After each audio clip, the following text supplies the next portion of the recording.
खबरें तफसील से।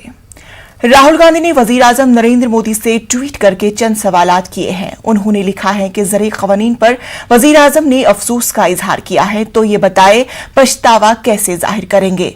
लखीमपुर खीरी मामले में वजीर को बर्खास्त कब करेंगे? शहीद किसानों को मुआवजा कब मिलेगा? सत्याग्रह करने वालों के खिलाफ झूठे मुकदमात वापस कब लेंगे? MSP पर कानून कब वापस लेंगे? इसके बिना माफी अधूरी है।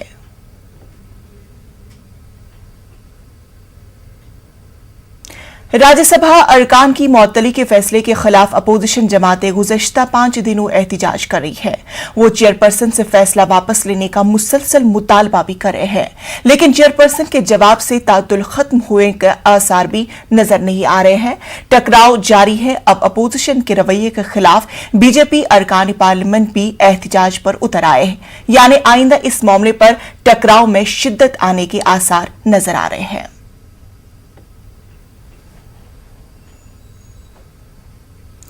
जामिया मिलिया इस्लामिया मेडिकल प्रोजेक्ट का मामला पार्लियामेंट में गूंजा। BSP के रुकन पार्लियामेंट दानिश अली ने जामिया मिलिया इस्लामिया को मेडिकल कॉलेज की मंजूरी का मुतालबा किया।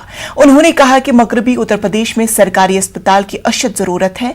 इस इलाके में एक भी सरकारी अस्पताल या मेडिकल कॉलेज नहीं है। दिल्ली मिला जुला है।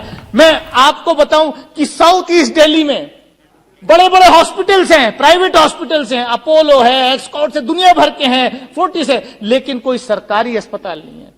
मैं आपसे गुजारिश करूंगा कि वेस्टर्न यूपी, नोएडा और उत्तर दिल्ली के इस इलाके को ध्यान में रखते हुए, इसकी पॉपुलेशन को ध्यान में रखते हुए, जामिया मिलिया इस्लामिया की बहुत पुरानी डिमांड है मेडिकल कॉलेज की। आप एक मेडिकल कॉलेज जामिया मिलिया इस्लामिया को सैंक्शन करने की आप यहां वादा करें। मैंने आदरणीय प्रधानमंत्री जी को भी चिट्ठी लिखी है और मैं मांग करता हूं कि जामिया को मेडिकल कॉलेज दे और यह भी बताएं कि बूस्टर डोज कब लगेगी और बच्चों की वैक्सीन कब से स्टार्ट होगी। बहुत आसाम में NRC और डी वोटर बड़ा मुद्दा रहा है। इसी मुद्दे को लेकर आसाम से रुकनी पार्लियामेंट अब्दुल खालिक पार्लियामेंट में प्राइवेट मेंबर बिल लेकर आए हैं। अब्दुल खालिक ने न्यूज़ 18 से बात करते हुए कहा कि पूरे मुल्क में कहीं भी डाउटफुल वोटर नहीं है, सिर्फ आसाम में ऐसा क्यों है?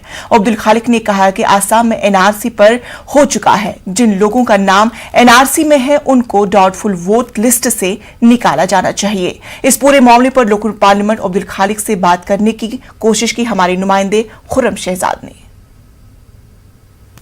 डी वोटर का मसला हमेशा चर्चा में बना रहता है। आज इस मामले को लेकर के अब्दुल खालिक साहब ने पार्लियामेंट में प्राइवेट मेंबर बिल पेश किया है। हमारे साथ अब्दुल खालिक साहब मौजूद हैं। खालिक साहब, ये पूरा मुद्दा क्या है जिसको लेकर के आप इतना अहम जो है संसद में एक बिल मूव कर रहे हैं? देखिए, मैं जब से पार्लियामेंट में आया तब से ही लगा हूँ ये जो डी वोटर इशू, इसको कैसे रिजॉल्व किया जाए। आपको अगर पता होगा, IMDT एक्ट, जो IMDT कानून, ये स्क्रैप हुआ था। इसका आर्गुमेंट था कि सारा देश में यह कानून लागू नहीं हुआ, सिर्फ आसाम में हुआ था। लेकिन हिंदुस्तान में कहीं डी वोटर, डाउटफुल वोटर नहीं है, सिर्फ आसाम में है। अरे क्या डाउटफुल वोटर होता है?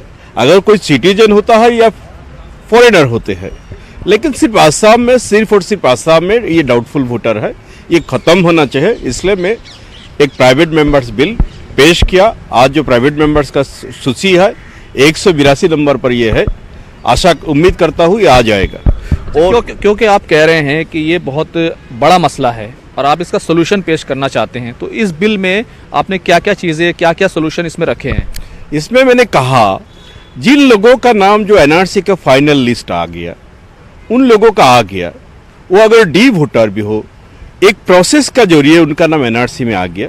इसीलिए एक स्क्रूटिनी के माध्यम में जिन लोगों का नाम NRC में आ गया, उनको और डी वोटर जो का जो सूची है उससे उनका नाम हटाना चाहिए। और सारे डी वोटर का, आप लोग का अगर याद रहेगा, 2014 के चुनाव, नरेंद्र मोदी जी तो प्रधानमंत्री नहीं रहे, लेकिन चुनाव प्रचार में जाके सिलचर में कहा था अगर वो प्रधानमंत्री बनेगा तो सारे डी वोटर सिस्टम खत्म करेगा और डिटेंशन जो सेंटर है उसको भी खत्म करेगा। लेकिन प्रधानमंत्री जी ने वो वादा नहीं निभाया। इसीलिए मैं ये कानून लेकर आया ताकि इसको सुलझाना चाहिए। ये सॉल्व होना चाहिए, ये नहीं रहना चाहिए। देश में सिर्फ सिटीजन और फॉरेनर ये दोनों ही रहना चाहिए। क्या डी वोटर का क्या जरूरत है? तो क्या आपकी पार्टी और क्या भारतीय जनता पार्टी एनडीए, क्या दोनों आपके इस बिल का समर्थन करने की उम्मीद कर रहे हैं आप? पहले तो इंट्रोड्यूस तो होना दीजिए। मैं उम्मीद करता हूँ दोनों पार्टी, क्योंकि मेरा पार्टी भी ये इसका खिलाफ है और प्रधानमंत्री जी खुद 2014 में वायदा किया था, वो वायदा को निभाएगा, मेरा उम्मीद है।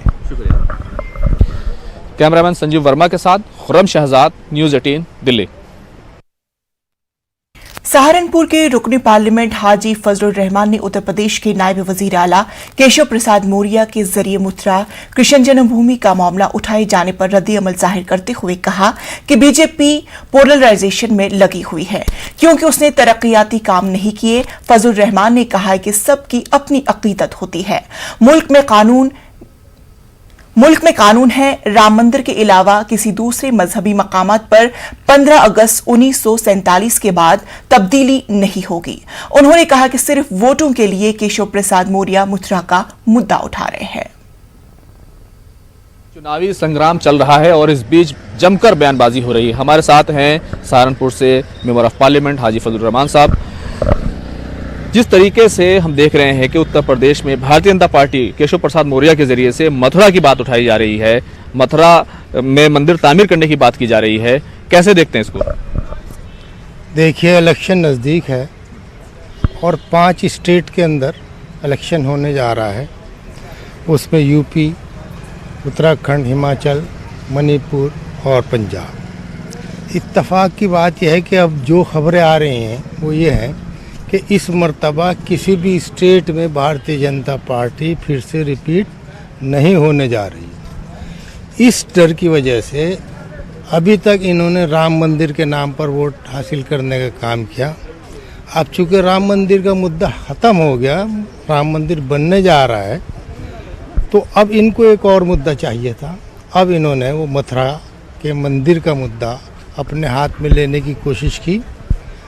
ख़ास तौर से केशव प्रसाद मौर्य जी ने इस मुद्दे को उठाया और आहिस्ता आहिस्ता ये सभी बीजेपी के लोग इस मुद्दे को अपने हाथ में लेने जा रहे हैं। चूँकि इनको यूपी के अंदर ख़ास तौर से जो इनकी बैकबोन है वहाँ डिफीट होने जा रहे हैं और बहुत अच्छी वाली डिफीट होने जा रहे हैं। इस डर की वजह से इन्होंने ये मुद्दा उठाया और इसके नाम पर पोलराइजेशन करने का ये कोशिश कर रहे हैं। आप कह रहे हैं कि ये हारने जा रहे हैं, ऐसा क्यों लगता है आपको, जबकि भारतीय जनता पार्टी तो ये दावा कर रही है कि वो 350 सीट लेके आएगी? देखिए, हमेशा उन लोगों का काम झूठ बोलने का। आपको शायद ये पता होना चाहिए कि बहुजन समाजवादी और बीजेपी के बीच में तकरीबन 10% वोट का फ़र्क था, जबकि पीक था। और अब किसानों के मुद्दे की वजह से, महंगाई की वजह से, बेरोज़गारी की वजह से और जीडीपी नीचे चले जाने की वजह से आम आदमी परेशान हो गया। आज यूपी का ख़ास तौर से, पंजाब का ख़ास तौर से किसान भारतीय जनता पार्टी के खिलाफ खड़ा हुआ है। क्या आप मानते हैं कि मथुरा में जो जगह है जहां पर मंदिर बनाना चाहते हैं, क्या आप नहीं मानते कि सबको साथ मिलकर के वहां मंदिर बनाना चाहिए? देखिए, सबके अपने अपनी आस्था की बात है, लेकिन कुछ फैक्ट्स भी हैं। एक, जिस वक्त राम मंदिर का मुद्दा पीक पर था उस वक्त राजीव गांधी प्राइम मिनिस्टर थे। उन्होंने एक बिल पास किया था कि सिवाय राम मंदिर अयोध्या का जो मैटर है वो सॉल्व किया जाएगा, उस पर जिसके भी हक में फैसला होगा उसको ये ज़मीन उसको दे दी जाएगी। बाकी और कोई मस्जिद है, मंदिर है, गुरुद्वारा है जो 47 में जिसकी पोजीशन जो थी वही बाकी रहेगी। तो मथुरा के ऊपर सीधे तौर पर हाजी फजलुर रहमान का कहना है कि मथुरा का मुद्दा इसलिए उठाया जा रहा है ताकि वोट लिया जाए और सीधे तौर पर भारतीय जनता पार्टी सत्ता के लिए सब कुछ कर रही है। कैमरामैन संजीव वर्मा के साथ खुर्रम शहजाद, न्यूज़ 18 दिल्ली। दिल्ली के वजीर आला अरविंद केजरीवाल ने दारुल हुकूमत के सिक्योरिटी इंतजामात पर एक अहम प्रेस कॉन्फ्रेंस की और सीसीटीवी स्कीम के दूसरे मरहले के बारे में जानकारी फराहम की। उन्होंने बताया कि हमारी हुकूमत बनने के 7 बरसे बाद पूरे दिल्ली में 2,75,000 सीसीटीवी कैमरे नस्ब किए गए। उन्होंने कहा कि आज दिल्ली फी मुरब्बा किलोमीटर सीसीटीवी कवरेज में दुनिया में नंबर 1 पर है। दिल्ली में कैमरे लगने लगे और अब हम पूरी दुनिया में नंबर 1 होते जा रहे हैं। ये जो कैमरे लगा रहे हैं हम लोग, एक तो भारत इलेक्ट्रॉनिक्स लिमिटेड जो केंद्र सरकार की कंपनी है वो ये सारे कैमरे लगा रही है। बहुत शानदार कैमरे लगा रहे हैं। हम भारत इलेक्ट्रॉनिक्स लिमिटेड को भी धन्यवाद करना चाहते हैं। ये बिल्कुल स्टेट ऑफ द आर्ट बहुत मॉडर्न कैमरे हैं। इस कैमरे में क्या है, कैमरे कई बार लगा देते हैं, कैमरा खराब हो जाता है, पता ही नहीं चलता। फिर जब जरूरत पड़ती है, कोई अपराध हो जाए तो पता चला जी सीसीटीवी का तो कैमरा खराब पड़ा था। इसमें क्या है कि अगर कैमरा खराब होगा, काम नहीं कर रहा, तो कमांड सेंटर में एक अलार्म आ जाएगा। इसका एक कमांड सेंटर है, उस कमांड सेंटर में दिल्ली में जितने कैमरे हैं सबका फीड जाता है और रियल टाइम बेसिस पे इसकी मॉनिटरिंग होती है। और ये जो कैमरे हैं ये 4 मेगापिक्सल के हैं, बेस्ट हैं, और इसमें नाइट विजन भी है, रात को भी ये कैमरे काम करते हैं। तो इस तरह से दिल्ली की सुरक्षा के लिए और अपने माँ बहनों की सुरक्षा के लिए जो भी बन पड़ा है, जो हमारे हाथ में है, वो हम कर रहे हैं। और मैं उम्मीद करता हूँ कि इतने सारे कैमरे लगने के बाद दिल्ली की सुरक्षा बढ़ेगी, दिल्ली के लोग अपने आप को सुरक्षित महसूस करेंगे। दिल्ली एनसीआर में बढ़ती फजाई आलूदगी पर सुप्रीम कोर्ट में समाअत हुई। मरकज और रियासतों के जरिए आलूदगी को कंट्रोल करने के लिए किए गए इक़दामात की जानकारी अदालत को दी गई। अदालत ने मुतल्लिका हुकूमतों से रहनुमाई खुतूत पर अमल करने की हिदायत दी है। मरकज ने हल्फनामे में टास्क फोर्स और फ्लाइंग स्क्वाड तश्कील देने की बात कही है, जिसकी मीटिंग रोजाना की बुनियाद पर होगी। दिल्ली हुकूमत ने हल्फनामे में अस्पतालों की तामीर को जारी रखने की अपील की है, जिसे अदालत ने मंजूर कर लिया। उत्तर प्रदेश हुकूमत ने अपना मौक़िफ़ रखते हुए कहा कि गन्ने के मौसम में अगर चीनी मिलों और दूध सन्नतों को बंद कर दिया जाए तो इससे वाबस्ता अफराद को नुकसान होगा। इस मौके पर यूपी के वकील ने मजीद कहा कि उत्तर प्रदेश में हवा पाकिस्तान की जानिब से आ रही है और पटना की तरफ चली जाती है, जिस पर चीफ जस्टिस ने कहा कि आलूदगी को कंट्रोल करने के हवाले से जानकारी दी, कुदरत को अपना काम करने दे। उन्होंने वकील की चुटकी भी ली। सीजीआई ने कहा कि तो आप पाकिस्तान में सन्नतों को बंद करना चाहते हैं। में इतना पॉल्यूशन है कि सांस लेने में, खांसी लेने में बहुत इस बच्चे को अफेक्ट करता है, बहुत ज़्यादा दिक्कत हो रही है। पॉल्यूशन जो देखो जी सबसे ज़्यादा अफेक्ट करता है बच्चों को। बच्चा जो है, छोटा बच्चा कितनी देर मास्क लगाएगा, उसने भी तो सांस लेनी है, वो ज़्यादा देर तो मास्क लगा ही नहीं रखेगा, क्योंकि पॉल्यूशन इतना हो रहा है कि हद से ज़्यादा। लोग ये सोच रहे हैं कि फॉग है, ये पॉल्यूशन है, लेकिन ये पॉल्यूशन है, ये फॉग नहीं है। लॉकडाउन लगाने की सोच रहे हैं पॉल्यूशन का, ये चीज़ सरकार जो है गलत कर रही है। इससे लोग बाग जो है उनका जॉब वॉब का दिक्कत आ जाएगी, कहाँ से जाएंगे। सबसे बड़ी समस्या यही है सर। यहाँ पे पोल्यूशन का स्तर बहुत ज़्यादा बढ़ गया है, पहले से अभी ज़्यादा है। लोगों को आंखों में जलन हो रही है, सांस लेने में दिक्कत हो रही है, और लोगों को अपने पब्लिक ट्रांसपोर्ट थोड़े कम करने चाहिए ताकि प्रदूषण का स्तर कम हो। सरकार को भी कुछ कदम उठाने चाहिए जिससे थोड़ा स्तर कम हो।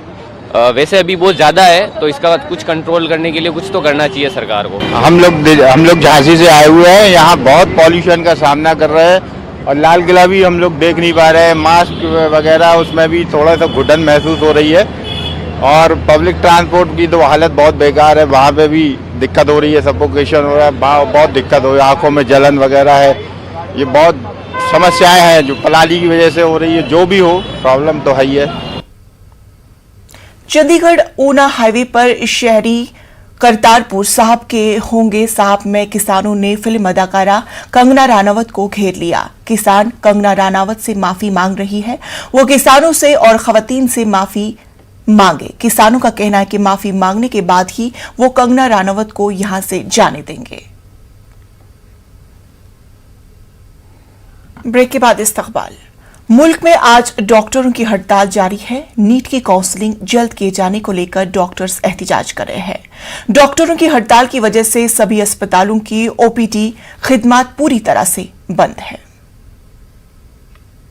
पूरे देश में रेजिडेंस डॉक्टर नीट काउंसलिंग में हो रही देरी को लेकर आज प्रदर्शन कर रहे हैं। उन्होंने आज ओपीडी की सारी सेवाएं रद्द कर दी हैं, यानी कि आज पूरे देश में ओपीडी सेवाएं बंद रहेंगी। रेजिडेंस डॉक्टर ने हड़ताल का आह्वान किया है। इस समय हम खड़े हैं, राहुल गांधी मीडिया से खिताब कर रहे। आज मैं किसानों की बात करना चाह रहा था। कुछ दिन पहले पार्लियामेंट हाउस में एक सवाल पूछा गया। सवाल यह था कि क्या नेशनल गवर्नमेंट किसानों को कॉम्पनसेशन, जो हमारे 700 किसान भाइयों की मृत्यु हुई, वो उनको कॉम्पनसेशन देने वाली है, हाँ या ना। और जवाब मिला था कि हिंदुस्तान की सरकार के पास किसानों का कोई रिकॉर्ड नहीं है। उनको ये नहीं मालूम कि ये कौन से किसान, 700 किसान हैं, इनके नाम क्या हैं, इनको कुछ नहीं मालूम। अंग्रेजी में पढ़ लेता हूं exact question. Whether the government proposes to provide financial assistance to the kin of farmers who died during the said agitation. If so, the details thereof, and if not, the reasons why. And the ministry answers, the Ministry of Agriculture and Farmers Welfare has no record in the matter, and hence the question does not arise. Record नहीं है तो compensation किसका? तो हमने थोड़ा काम किया। अब पंजाब की सरकार ने, ये है कहाँ है? पंजाब के सरकार के पास 403 नाम हैं। उनको हमने 5 लाख रुपए का कॉम्पनसेशन दिया है। और 150 कितने 152 लोगों को हमने नौकरी दी है, और बाकी लोगों को भी हम नौकरी देने वाले हैं। तो पहली बात तो यह है कि 700 में से 500 तो यहां है, नाम, एड्रेस, फोन नंबर। हाँ, 403 ये है, 100 ये है। हाँ, तो ये तो लिस्ट है। सरकार यहां कह रही है कि हमारे पास लिस्ट नहीं है, तो ये हमने लिस्ट उनको पकड़ा दी कि लीजिए 500 नाम है। बाकी जो बचे हैं वो पब्लिक रिकॉर्ड से हमारे पास है, उसको वेरीफाई करके 700 लोगों को ये कॉम्पनसेशन दे दें। पॉइंट ये है कि कोरोना में कितने लोग मरे, सरकार को कोई रिकॉर्ड नहीं। कितने किसानों की मृत्यु हुई, सरकार को कोई रिकॉर्ड नहीं। और कारण यह है कि आप थोड़ा सा कॉम्पनसेशन, मतलब लाखों करोड़ रुपए की बात नहीं हो रही है, थोड़ा सा कॉम्पनसेशन इन लोगों को नहीं देना चाहते हो। जब ये शहीद हुए, पार्लियामेंट में आपने इनको 2 मिनट की मौन व्रत नहीं दी।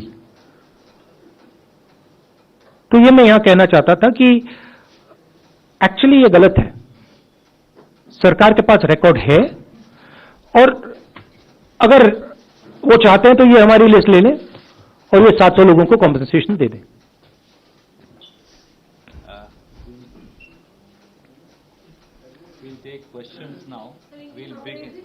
अंग्रेजी कर देते हैं। Question was asked in Parliament as to whether the government is going to compensate 700 farmers who passed away, who were martyred. And government answered that we have no record of any of these people. We have no record of these 700 people. As it turns out, we did some homework, and we have 403 people who the government of Punjab has compensated 5 lakh rupees each and has given jobs to. 100 and how many people have given jobs? 152. 152 have been given a job. And rest are being given. We also have another list, which is this one, where we have 100 names of other people not in Punjab, from other states, and there is a third list which is public information of names, addresses, phone numbers, which can easily be verified. So this list exists. But the government insists on saying that such a list does not exist. What is the purpose? These people have died as a result of the agitation. We are not talking about billions of dollars, thousands of crores of rupees. We are talking about minimum compensation for the sacrifice they have made. Prime Minister himself has said that he has made a mistake. He has apologized to the nation. Well, as a result of that mistake, 700 people have died. Now you are lying about their names. Why? Why don't you have the decency to give them what is their due? The government of India should pay their compensation and help these families. Thank you, sir. We'll begin with ANI, Siddharth. Sorry. Yeah.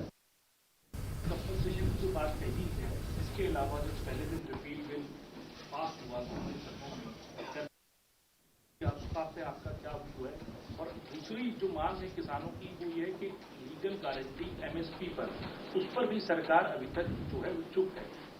विपक्ष किस तरीके से इस बात को करना मेरा कहना है कि जो 2-3 सबसे बड़े उद्योगपति प्रधानमंत्री के और सरकार के जो मित्र हैं उनके लिए ये कुछ भी कर देते हैं।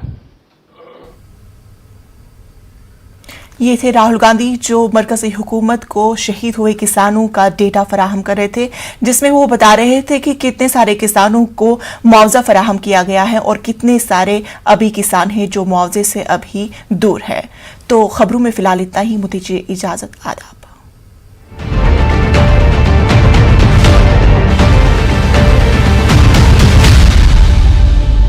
हर एक बात पे, हर एक बात पे कहते हो तुम कि तू क्या है, तुम ही कहो कि ये अंदाज़े गुफ्तगू क्या है, हर एक बात पे। मैं मुबारकबाद देना चाहूँगी न्यूज़ 18 उर्दू चैनल को कि उन्होंने जो औरतों के हक़ में जो आवाज़ उठाई है उसको कायम रखे, उसको बरकरार रखे। इससे औरतों की हिम्मत में बहुत इजाफा मिलता है।